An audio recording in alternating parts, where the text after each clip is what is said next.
created a set of experiments for this book, organized into 3 collections so that you can put into practice a range of reflection methods. Doing experiments might sound complicated and time-consuming, and you might be tempted to just read the book and skip the doing part. Yes, by reading, you'll learn something, maybe a lot, about reflection. But don't settle for that. I don't want you to just learn about reflection. I want you to become a more reflective human, and an experimenter too. Doing the experiments helps you get out of your head and into the world, even if you don't physically step outside. That's when you stretch your reflection muscles the most. At the same time, working through this book shouldn't feel like a chore. Try those experiments that speak to you and skip the ones that don't. You can always come back to them later. A non-definitive definition of reflection.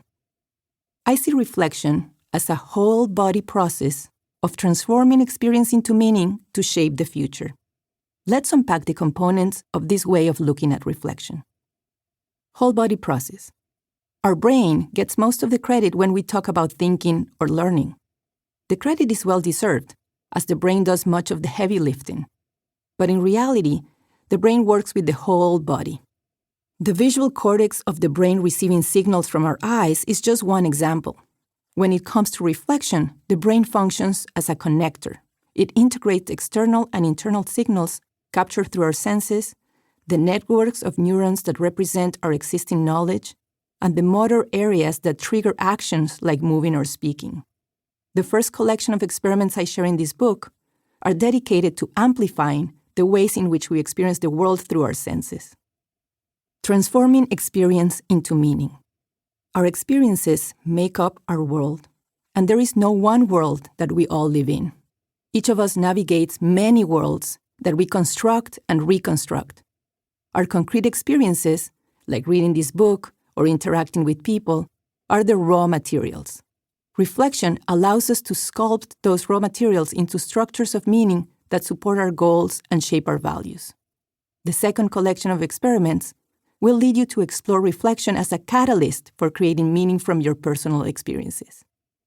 Shape the future.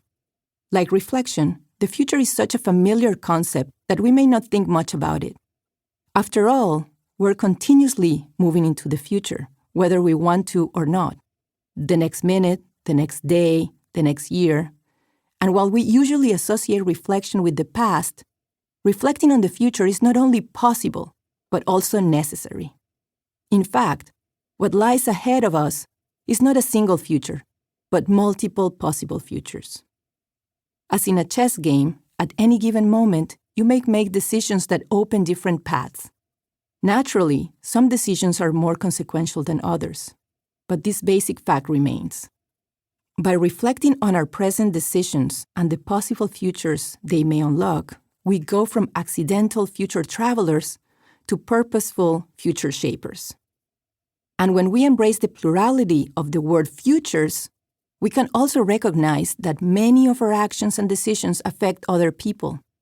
Being mindful of this power and privilege invites us to build futures that benefit a more diverse group of people. The third collection of experiments invites you to test the future-shaping power of reflection. What you need.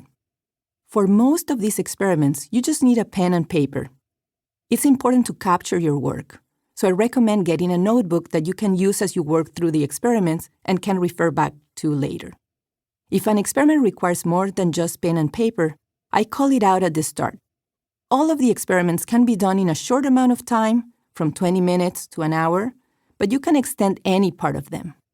I also offer a few follow-up experiments to go deeper. You can do these experiments by yourself. In fact, I urge you to do them by yourself. When we try new things, the fear of being judged by others can get in the way.